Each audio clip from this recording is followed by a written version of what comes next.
One of my TikToks blew up.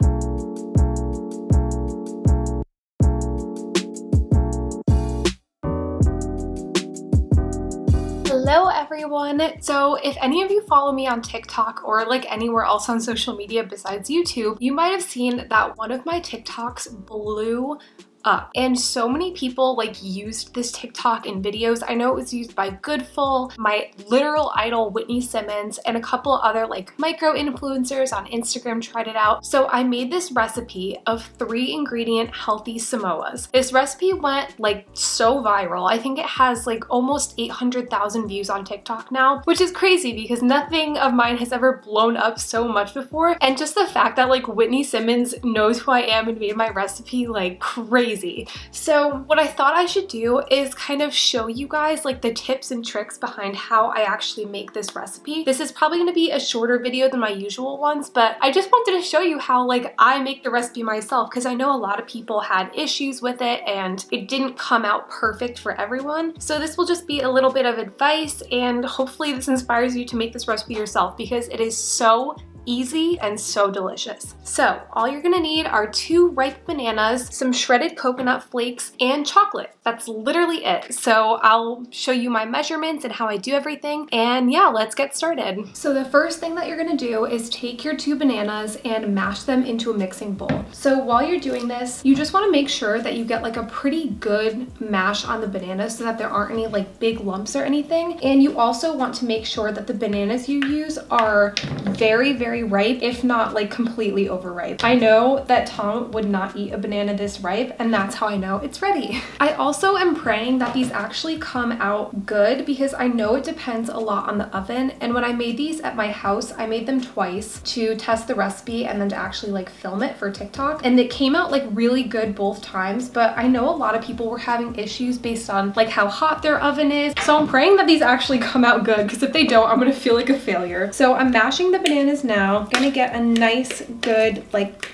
liquidy kind of formation going on here. So I think where a lot of people went wrong is in the amount of coconut flakes used. I'm using shredded unsweetened coconut, and what I did was measure 2 cups of it beforehand, put it in my NutriBullet, and then blend it so it gets really fine and powdery. And I think this step is really important in making kind of like a dust so that the cookies become more of like a solid item instead of like super shredded coconutty. So now I'm taking 2 cups of this shredded coconut, measuring it into my little measuring cup. When I first did this, I measured it by weight and I wrote it down somewhere, and I completely forgot what the actual weight was.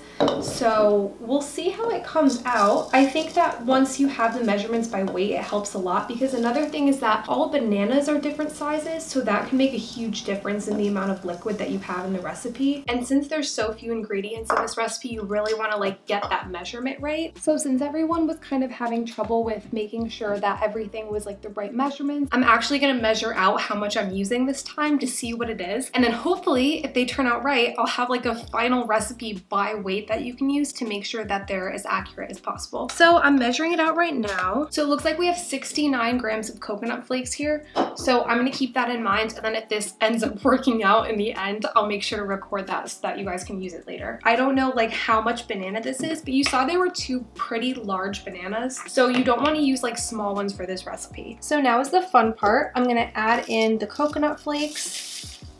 Oh my god, I just realized I forgot to blend them. Well, me being stupid, I forgot to blend them. I got all excited about making the video. So I'm gonna try and like scrounge up as many as I can and blend those. And you know, maybe this will just add more texture to it, you know, we'll see what happens. That's the fun thing about cooking, is that you never know what's gonna happen. Everybody makes mistakes. Everybody has those days. Okay, so that should be good enough. I got like a pretty good majority of them out, and now I have coconut in my fingers. So I'm gonna take out my NutriBullet, plug her in, blend them up, and we'll see how it goes.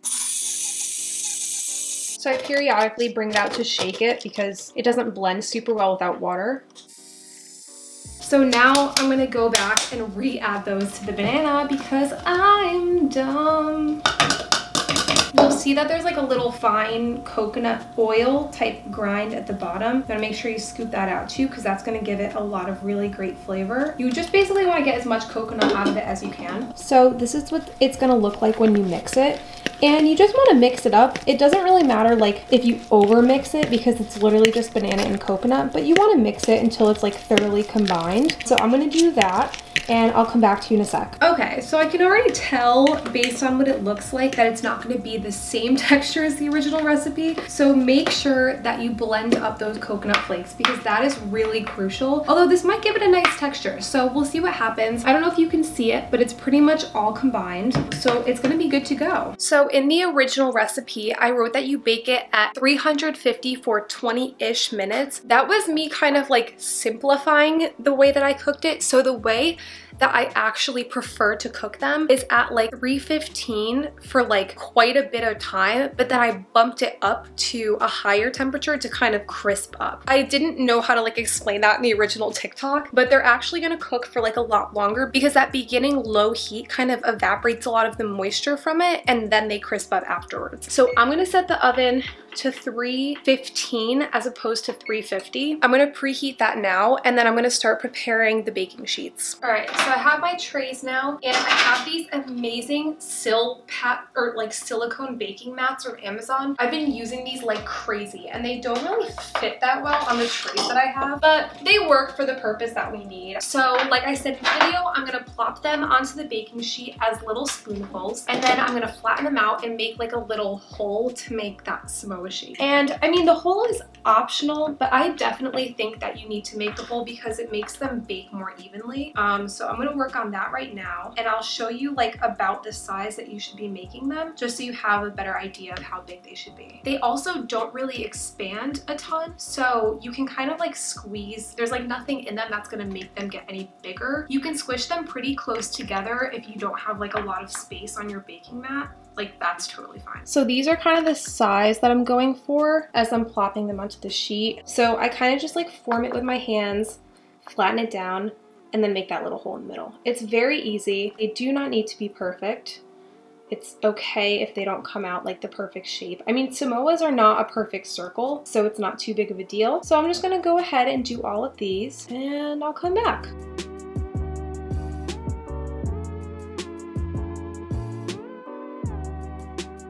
So these are all ready to go. I'm still waiting for the oven to preheat, but hopefully it should be done soon. Our oven takes quite a bit of time to preheat. So while I'm waiting for that, I'm gonna wash the dishes that I used already, just because I can save a little bit of time by washing the dishes now.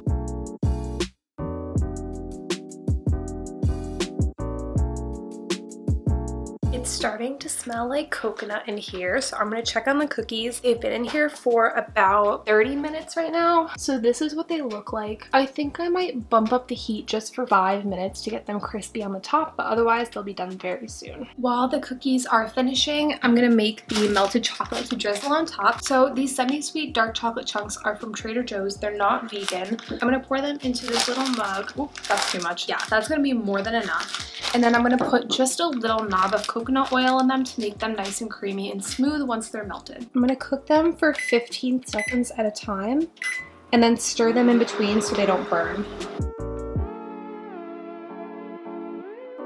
I have the cookies broiling over there to get them nice and crispy on top. So you can see they're perfectly cooked, got like a nice golden brown color and they're a little crispy on the bottom, so I'm gonna take them out. Now I've got the chocolate here. I'm gonna pick it up on the knife and then drizzle it over the cookies. Okay, one bite review. It's really good. Really thin, crispy, but also chewy. It's amazing. Highly recommend. Whitney recommends. I recommend. Go make these. Yay! All right, so the cookies are done. They taste wonderful. I do have to say that this is not my favorite batch that I've made. Something about the texture is off. I think it's just because I didn't shred all of the coconut before. Otherwise, I think they'd be perfect. But this recipe is honestly so good and so easy. There's only 3 ingredients. Like what more could you ask for? A 3-ingredient recipe that tastes like Samoas. And one thing that a lot of people were like commenting on my TikTok was that like this has the same amount of calories as a regular Samoa, so I shouldn't be calling them healthy. And I just wanted to address that like regular Samoas are made with a lot of additives and stuff that like is not good for you, when these are literally made with banana and coconut, and then chocolate's like the only unhealthy thing. So these are a lot more nutritious. Just because it has the same amount of calories doesn't mean that the nutritional profile is the same or that they're like as good for you, because calories does not equal healthy. I don't know, I just wanted to make note of that because a lot of people were saying that. So I hope that you guys try this recipe out. I hope that you love them as much as I do. And yeah, hopefully I will talk to you guys soon. Love you. Bye.